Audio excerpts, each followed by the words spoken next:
Even though we are 3 weeks into the Haomer, we still have another 4 weeks. And I get quite often the same question from many people: am I allowed to listen to music on the Haomer? Because the majority of people just know that you can't listen to music, and for 7 weeks, then there's no dancing, there's no workouts, there's no nothing. So we want to go a little bit, not too deep into the halakha, but are we allowed or not? The bottom line, that's what we want to know. So the main question is, and Bemet, I got it so many times, is first of all, if I'm allowed to listen to music, and is there any difference between music that is live, music that is coming from a speaker, which now, I mean, if you look in books of halakha, it will say a radio. When they wrote books of halakha, they didn't have an iPhone. Now everybody listens to the music on their iPhone, or MP3, or whatever it is. But nevertheless, there are 3 types of musics that we can refer to. One of them is music from a live band.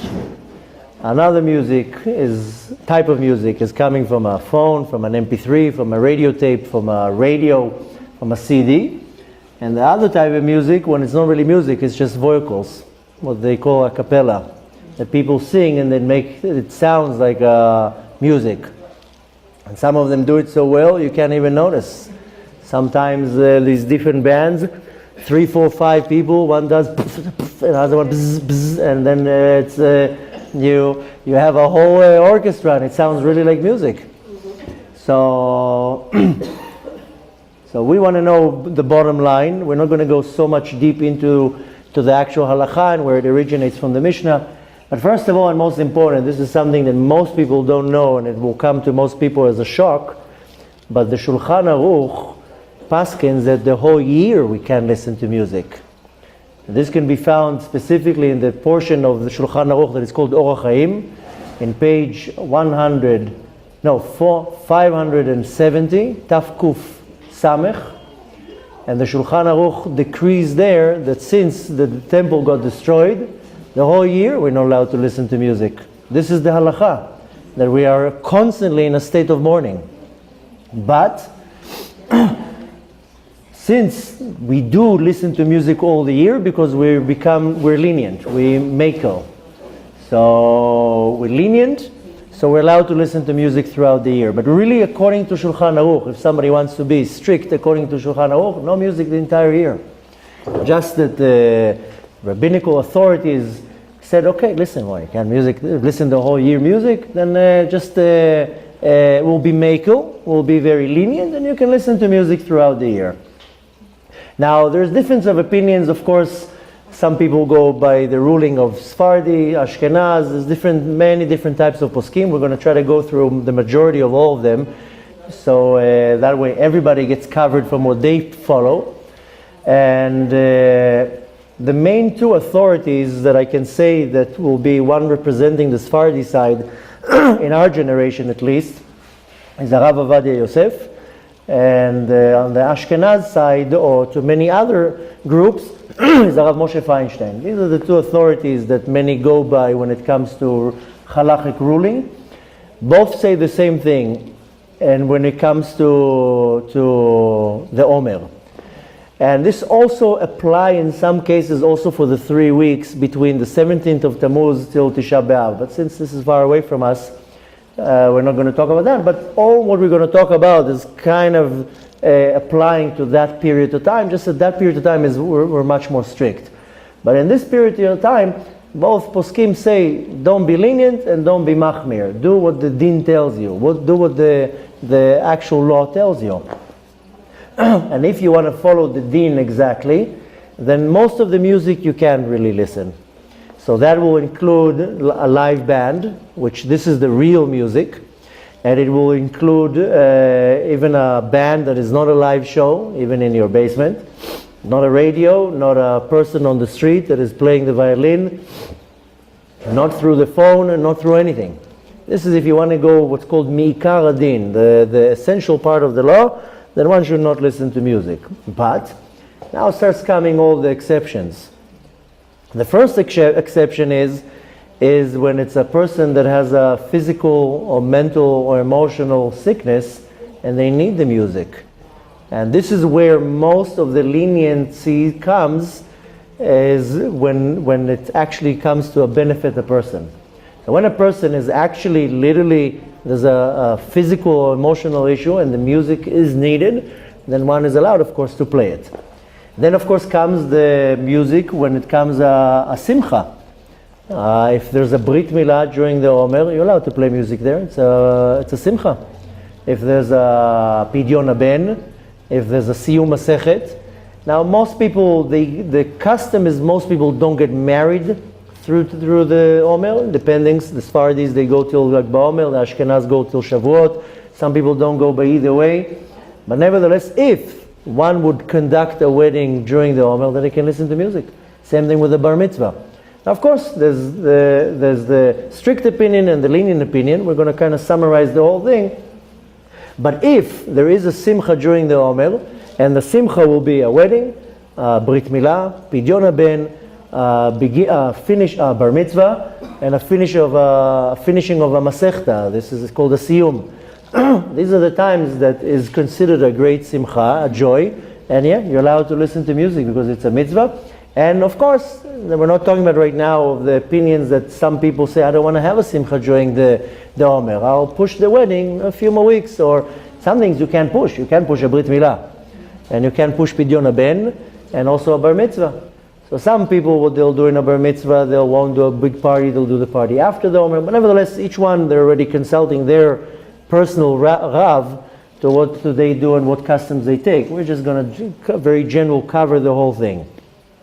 Now a lot of people say, okay, so if this is the case, then let me listen to music Motzei Shabbat. Motzei Shabbat is kind of like Shabbat. There's no mourning on Motzei Shabbat. The reason why we don't listen to music is because of mourning. Because if you're going by Shulchan Aruch, then it's the destruction of the temple. If you're going by the custom that we mourn the death of the 24,000 students of Rabbi Akiva, then it's again mourning. Not mourning in the morning, rather mourning for the death of somebody. So Motzei Shabbat, there's no dinim of avlut, there's no mourning rules. So let me listen to music on Motzei Shabbat.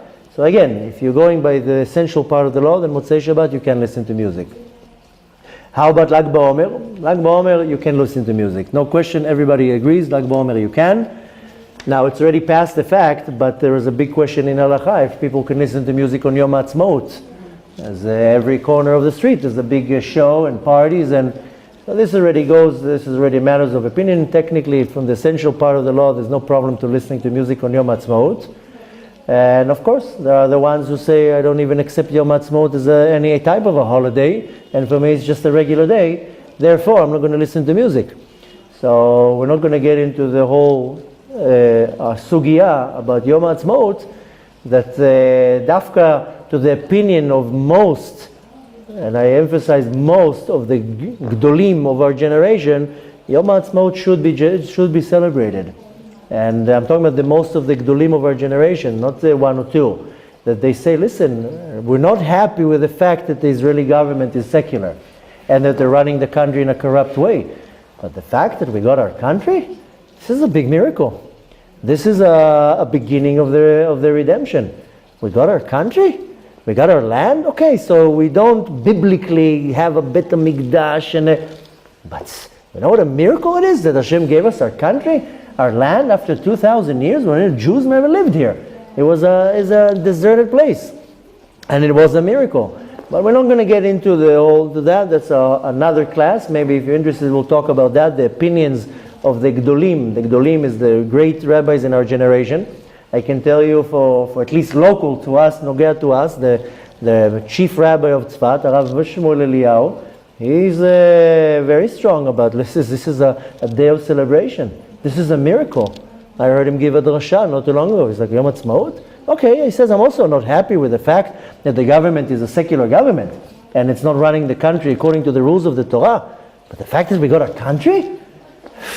This is the beginning of the redemption. This is kibbutz galuyot. There are prophecies that before Mashiach is going to come, we're going to start coming back to our land. This is a cause of celebration. And needless to say, how about the thousands that gave their lives so we can live here? But this is not on our topic, but nevertheless, it's already after the fact. But maybe if Chas v'Shalom Mashiach will decide to wait a few more months and we have to celebrate another Yom Ha'atzmaut, then to most opinion, Yom Ha'atzmaut, it's fine to listen to music. It's a festive day. Now, a lot of people will ask, is there any difference in the types of music? Can I listen to classic music? It's not necessarily a music that makes you go so crazy in regards to being happy. So it doesn't matter if it's classic music. If you follow the rule that you don't listen to music, then classic music doesn't make a difference. Even so, a lot of people ask, so can I listen to holy music? There's music that we will call it secular music, and music that is a more holy music, Hasidic music, whatever it is. That also no. And of course comes a big question. What happens sometimes there's groups and they read Tehillim and they play music while they read the Tehillim. So it all boils down to the same answer. If you follow the deen, the rule that you don't listen at all, then it doesn't matter what type of music and it doesn't make any difference. Of course comes the question about songs. Can I just sing? And of course singing you can. The problem is with the instruments, not with vocals. Which of course brings to the other question, so how about vocal music? A cappella. And not a cappella, not only a cappella. Sometimes people, they know how to make with their mouth music, it sounds better than an instrument. So there are three opinions. One opinion says even that you're not allowed to, because it resembles too much music, and one can get confused. And the strict opinion says no, even that you're not allowed.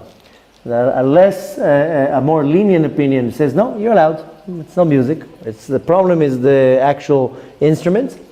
And the third opinion, which is the kind of in between, says you're allowed to, as long as it's very obvious that it's coming from the mouth and not from an instrument. Now,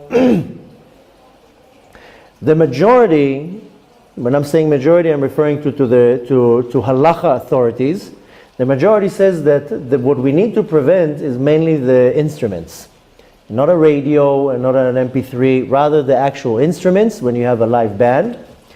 And if it's coming from a radio, I mean in our generation, when you tell somebody a radio, they'll be like, a what? but if it's coming from a machine, a radio, an MP3, then it's not live music. And to most opinions, that's not a problem. My problem is the live music, is the actual instruments when it's a band. Excuse me. So if it's live band, then it's one thing. If it's coming from a device, then shouldn't be a problem. Now, there are a majority of opinions that says if it's just coming from a device, there's no problem. You can listen to the music. There is I can't say a book, it's a lot of books, but Rav Moshe Feinstein, who was one of the biggest halacha authorities in our generation, he has a set of books, it's called Igrot Moshe. And in this book he says that if it's singing and there's no instruments, there's no problem at all. You can sing as much as you want. Now comes the question, okay, so when it comes to a live band, and most opinions says you're not allowed to hear a live band. But I want to hear my MP3, I'm in the car, I want to work out, I'm in my home, I want to have some background music. Before we get into that, there's a bigger question that a lot of people ask, how about if I'm standing in the bank and there's music in the background? Can I listen to it, or do I have to go like that? Or I'm in a taxi and the taxi driver is playing music, or any time that you're not playing the music and you don't have any control over it, you're not obligated to listen, not to listen to it, you have nothing to do with it. If you now live next to a person that has a band and all day long they're practicing and you're benefiting from the music, you're listening to the music, but it's not you didn't initiate it, you didn't do anything, and you have no problem. You don't have to call the police on them. And somebody not too long asked me, tell me, if I'm hitchhiking and I'm sitting in somebody's car and they play music, should I tell them to turn it off? I said, no, that will be extreme chutzpah to tell them to turn it off. He's giving you a ride. I'm not talking about hitchhiking in the street. Somebody's giving you a ride. That would be chutzpah to tell the person turn the music off. What kind of a chutzpah is that? So I told him, instead of learning the laws of Sefirat Haomer, learn the laws of Derech Eretz, to be a mensch. So if somebody else is playing the music, it's nothing to do with you. You're fine with listening to it.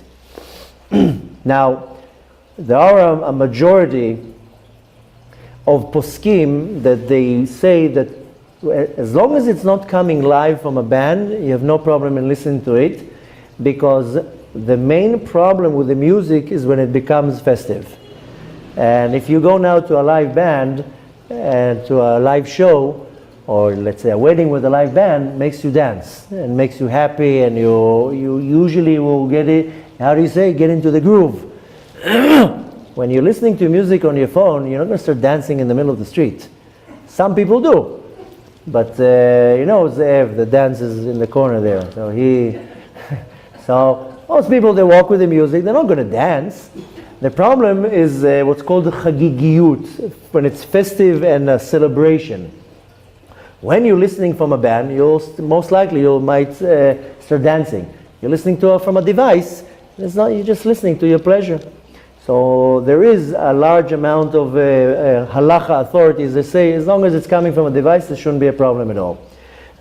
Now comes a big question: is there a difference between music that is very happy or jolly, however you say, that makes you very happy? Some musics make you depressed. Some music is so slow, you can promote somebody to jump off of a building with the music. Chas v'shalom. So how is that reviewed? If I have music that is very happy and make me jumping up and down, then I understand. It makes me festive, makes me happy. But what if it's a very depressing song? Some people, they like listening to depressing songs. They get dressed in pajamas, they get in bed, they put sad songs, they cry, and they put another song.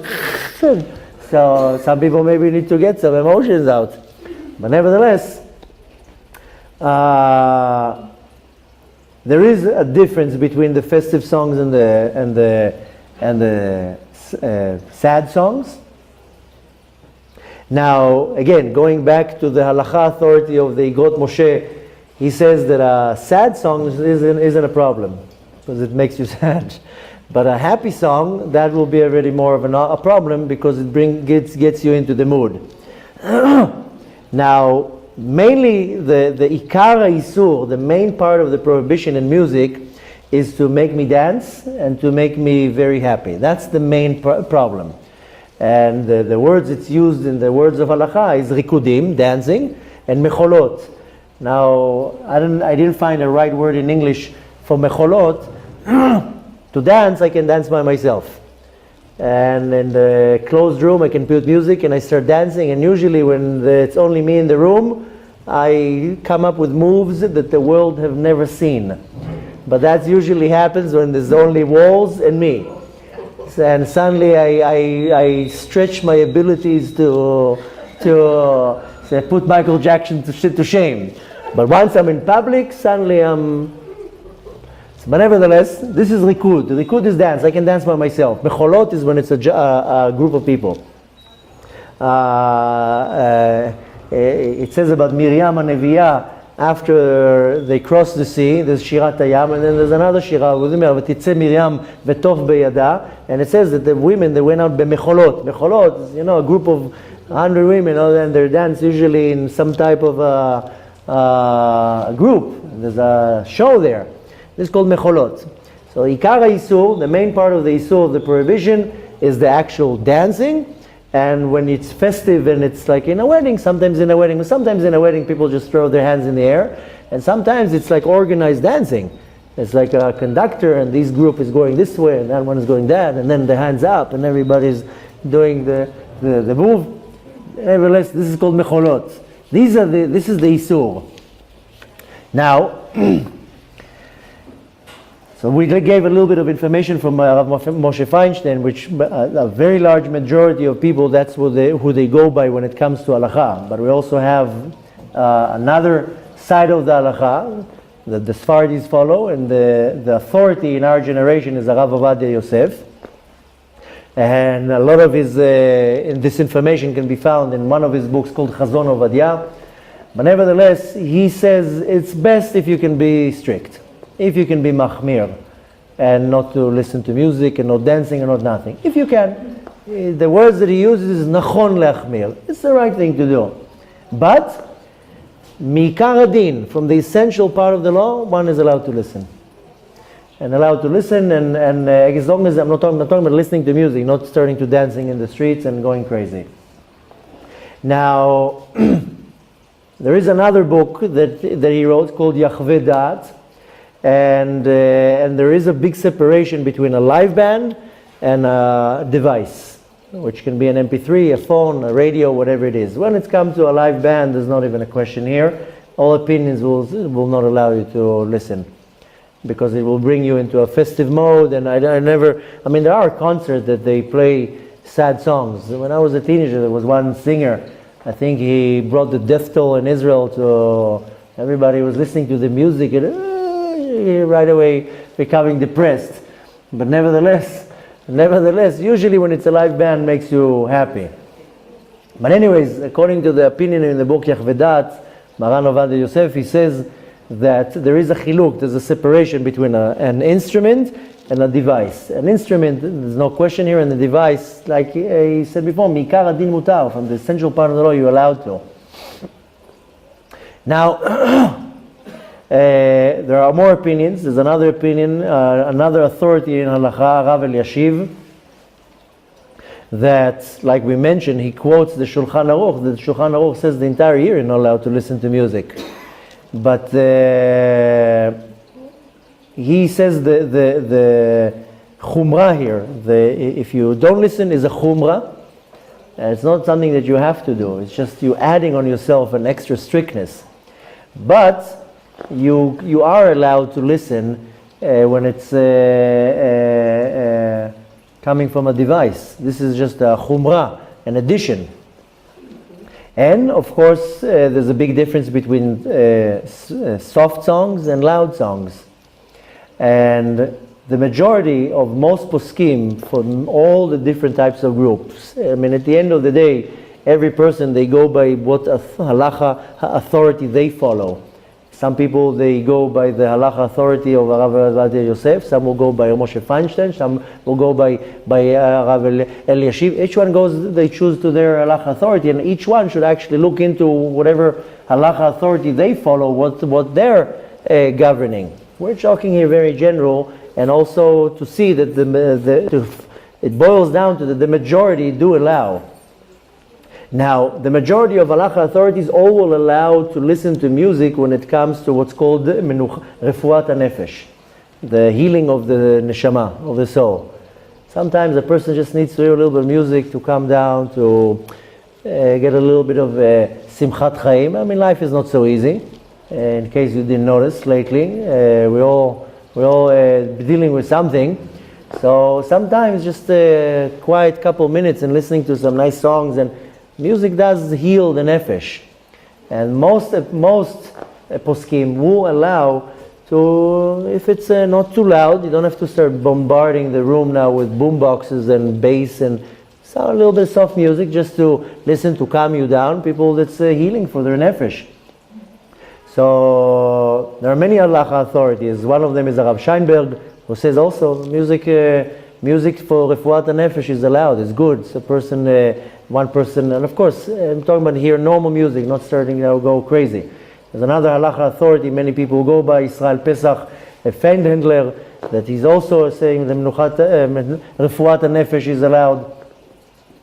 And again, the majority are in the same line. There's another big halacha authority, Rav Auerbach, who says loud music don't listen to. This is not appropriate. Loud and beady, you jump up and down. But something that is mellow and calm, fine, that's totally allowed.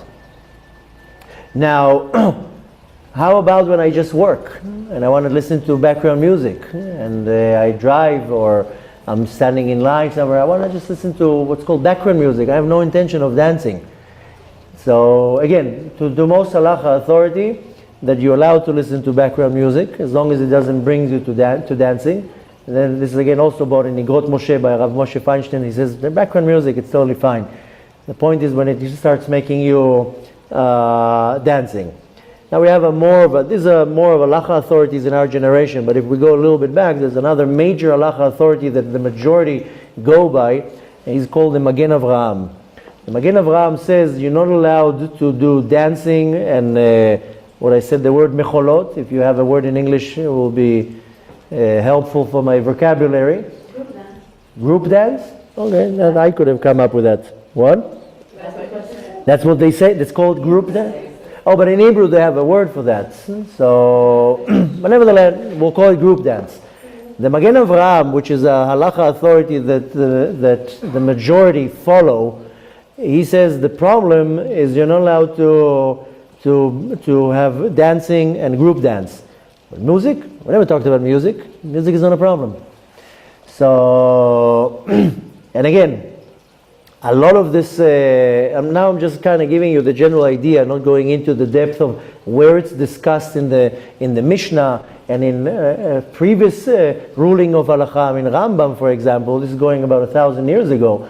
Rambam says that if a person, chas v'shalom, falls into depression, and, he doesn't use the word depression, rather he used the word mara shchora. Mara shchora is a sadness. Then Rambam says, yasirena benigunim. Remove it with the music. So a lot of the halakha authorities, when they're depending their ruling, they're going back previous time, even at the time of the Mishnah. The time of the Mishnah, they saw was also the dancing and the group dancing. Rambam specifically, this is where a lot of halakha authorities depend their ruling, is that, again, going back to what I said before, the leniency is because refuat nefesh, when it comes to healing a little the nefesh. So Rambam is also for it, and he says a person chas v'shalom falls into sadness, depression, or what we call mara shchora, black mara, then we can remove it with music. Now, another halacha authority that many go by a very great rabbi, his name is Zalman Nechemia Goldberg, very big posek in halacha. He's actually the son-in-law of Rav Auerbach, was a very well-respected authority in halacha, and he, excuse me? You're in Israel? Yeah. So he's the son-in-law. So I think I didn't check. I think he actually passed away recently. Talking about Rav Goldberg, but he's also to many groups a very respectful halacha authority.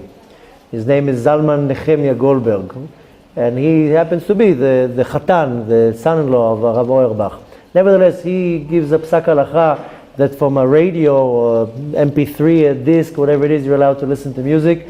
There's no issue at all. And he again puts it on menuchat nefesh, gives you some serenity to your nefesh. After all, like I said before, I'm sure you heard that some people having a hard time now in our generation. There's a few, I think 3 or 4, so million.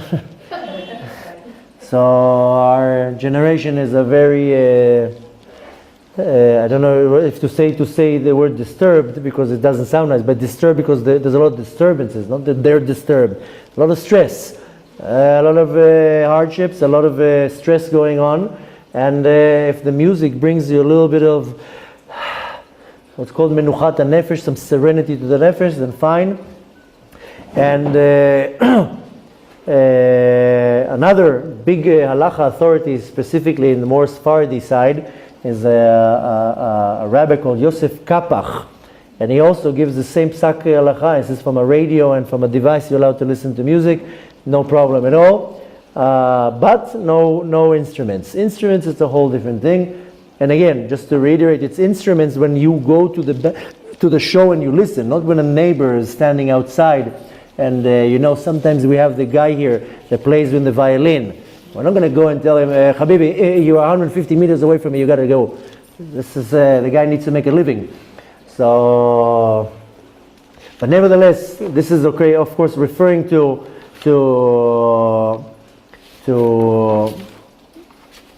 a live band that I go and initiate the music, and it makes me festive.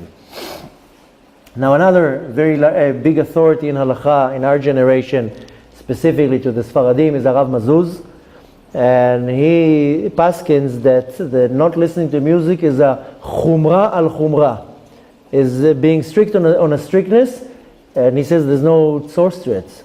The chumra, his words are chumra al chumra lelo makor, a chumra on a chumra with no source. Now, but since it's you can come and explain it in many different ways, he says, listen, you want to take a chumra on you? There's nothing wrong with that. I'm not saying, he doesn't say don't to do it. He just says if you need the halacha answer, it's a chumra on a chumra that doesn't have a source. There's nothing wrong. We like taking chumrot. We like being strict. We're looking to be strict. But you can be lenient in times like Rosh Chodesh. Rosh Chodesh, we had here a beautiful Hallel service. You know, Meir comes here with his guitar. We shake the city. On Pesach, we said Hallel every day. So we pray very early, Baruch Hashem. So Hallel was around 6:45 in the morning. So he came with the guitar, Shlomo came with the drums and the shofar, and the whole building, we were shaking the building. People came out of the doors. What's going on here? The neighbors like, wow, I woke up to beautiful sound. We recorded it. We're going to put it online so you can see. Very talented musician. And it was festive, you know how fun it is. Usually Hallel, people do it in the speed of an F-15 in about 2.5 minutes. The Hallel took us 45 minutes. We're singing, we're dancing. So Rosh Chodesh Iyar, we had a beautiful Hallel. Rosh Chodesh Iyar, you can be lenient here. And also, very soon is Pesach Sheni. You can be lenient there. Needless to say, like Haomer, needless to say Yom Ha'atzmaut, and also Yom Shishi on a Friday before Erev Shabbat. You want to put some music, jump up and down. But nevertheless, again, this is the majority of opinions. I mean, there's many more other poskim I just gathered from many different places. And one last one that I recently read, one of the sons of Rav Ovadia Yosef, his name is Yitzchak Yosef, also now another authority in halacha. Then he says that vocal music, based on the opinion of his father, of course, that vocal music, no problem at all, and radio and devices, stuff like that, no problem at all. And of course, the live band, that is the issue. So, so really to summarize it, in other words, to most opinion, as long as you don't go crazy in dancing and happiness, then most opinions will allow you to listen when it comes from a device. So when it comes to standing in line or what's called background music, fine, listen. You asked about a workout, brings you to workout, yeah, don't have to, blast the whole neighborhood and start bringing, these big speakers. Put a little bit to get into the mood, to the rhythm. As it's important. Our Torah teaches you that your body has to be healthy with a healthy nefesh bria beguf bari. There's nothing wrong with doing a workout. This is a very bad thing in the observant communities that they're not putting emphasis about working out. They're all it's very unhealthy. So nevertheless, to work out with soft music is fine. To do music therapy, we have many people that they do therapy with other kids, with adults with music. Anything that will solve and soothe the pain of the nefesh, of the soul, is permitted. The major rule to remember here is first of all, is like we concluded, this is just an addition to an addition. It's a chumrah. And a lot of people say, I'm not interested in that. I'll be machmir with lashon hara. I'll be machmir with cheating and lying, and I'll be machmir in many other things. This is so we just learned yesterday in Parashat Kedoshim the foundation of how one wants to conduct their behavior. Just read it again in case you didn't come to shul, and there it tells you all the rules. What the Kadosh Baruch Hu is saying. You want to be holy, you want to be Kedoshim, just do what it says there. And what it says: don't lie, don't cheat, don't say lashon hara, don't do gezel, v'ahavta l'recha kamocha. So, some people are very, very strict. We talked about it yesterday, that some people are so strict when it comes, what comes into their mouth. Oh, they will check the leaves with a projector, a 5,000 watt projector with different angles to find this microscopic bug that moves, and they will soak their leaves 2 hours in water, and what they will do, what comes into their mouth, every certification, they go and interrogate the shochet. Did you learn 5 hours today before you slaughtered the chicken? But what comes out of their mouth, no filters. Lying, cheating, slandering, lashon hara, hotzat diba. Yes, that's totally fine. Like a one-way street. Whatever goes in, there's a block. Whatever goes out, no blocks. So the Torah also tells you, listen, when you choose where to be strict, choose where to be strict in important things. So if you were very strict not to listen to music, but all day long you gossip, so where's your decision here to be machmir? In something that is a chumrah of a chumrah, it's not even a chiyuv, and something that is a isur doraita. So a prohibition from the Torah. So we have to choose where we're becoming strict. If I'm strict the whole way, then add on yourself more chumrot. There's nothing wrong with that. I mean, who am I to say? I'm strict with everything. But the strictness is healthy when everything is strict.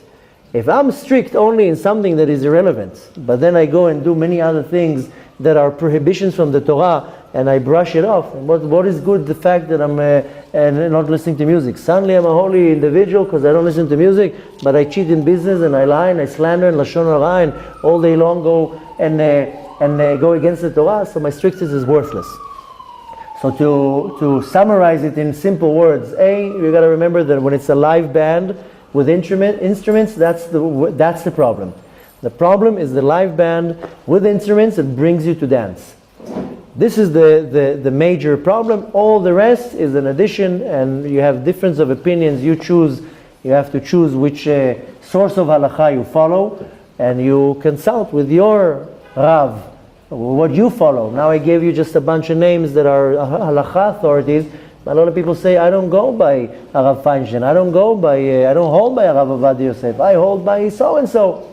So each one has to ask their personal rabbi or their Rav, what's the line of halakha they choose to go by. I just gave you a very general overview. And needless to say, that the point is not to bring you into a festive mood, that you start jumping up and down and you celebrating. If it's something small, quiet, working out, falling asleep, background music in there while you're working, and as long as it just doesn't make you go crazy, fine. And again, like I said, now this is a very general overview. I always suggest when it comes to halakha that you consult your personal Rav, especially the path that you choose to go by, because every person has their psak halakha that they go by. And the most important thing to remember, I'm all for being strict. I'm all for being very machmir and mehader and beautifying the mitzvot. And yeah, Hashem loves that. And it's good because, yesterday when we learned in Parashat Kedoshim, how do you really reach to the level of being holy? Is when you sanctify yourself where you are permitted. Lekadesh et atzmecha b'mutar lecha. This is when you really reach to the level of kadosh. Because I can come and say, listen, I learned Shulchan Aruch inside out. I know what I'm allowed to. I know what I'm not allowed to. I'm going to do it perfectly exactly what Shulchan Aruch says. So, just to give you one example out of many, I don't have to wear tzitzit. You see every observant man wears tzitzit all day long. Some even people sleep with it. I don't have to wear it. I only have to wear it when I have a garment that has 4 corners. So technically, I'm not going to wear any garment that has 4 corners, and that's it. I'm done. I don't need to. And nevertheless, thousands, if not hundreds of thousands of our observant men, they wear tzitzit all day long. They put on themselves a garment with 4 corners. I can do a mitzvah. I can get the reward of a mitzvah. I can do Kiddush Hashem. I can benefit from it. Why shouldn't I do that? So nevertheless, the Torah is all for take on yourself more and more. Because when you sanctify yourself where you are permitted, that's where you refine yourself. I'm allowed to eat. It doesn't say anywhere in the Torah I'm not allowed to eat. It tells me in the Torah what I'm not allowed to eat, but I can eat as much as I want. There's no place in the Torah that tells me you can't have 5 bars of chocolate. You want to stuff your face with chocolate? Go ahead and eat. It's not prohibited, but it's not a good thing to do. Now when you segregate yourself from that, sanctifying yourself with what you are permitted, this is called lekadesh et atzmecha b'mutar lecha. I'm allowed to have the chocolate. I don't have to. It's not healthy. There's no nutrition there. Nothing good comes out of that. If I know how to control my urge, to subdue the desire to another cookie, that's when I make myself holy. So all these chumrot, all these extras is just to refine myself. But if you are very strict on something that is very minute, and you are very lenient in the severe things, the strictness on the minute stuff is irrelevant. It's a waste of time. So we have to know where do I put my emphasis in when I need to be machmir. And I can tell you with the things that are, the Torah comes and tells you. Yesterday we learned, clear out words from the Torah. You're not allowed to lie. It says clear in the lo leshaker. People lie all day long. It says lo lechalel et shmi. Don't do chilul Hashem. People all day long do chilul Hashem with their behavior. So I need to know when to be strict. I need to be strict with, first of all, what the Torah tells me. Then go and become the chief rabbi of the world and become more strict with other things. But nevertheless, the more you can take on yourself more strictnesses, that just makes you in a higher level. You just ascend to a high level, like a knife that you sharpen. The more you hit the blade with another piece of metal, it will sharpen it, and more and more and more. So the more you do take on yourself, it's only to make you more holy. And nevertheless, it's important when it comes to halakha. Here we're giving a very general overview. This is not a personal point of view of halakha. It's important to consult with your own rabbi to know exactly what you do, but I think you got the idea. Bezat Hashem should bless us that the Yemei Evel, that the days of mourning should become Yemei Simcha, should be days of happiness. Bezat Hashem, very soon should all day long have Yemei Simcha, days of happiness. Very soon Mashiach is coming. He's going to make sure that we're all happy with no problems and we don't going to need Refuat HaNefesh and Refuat HaGuf. Bezat Hashem should all be happy, healthy and joyous all day long. A beautiful, beautiful week.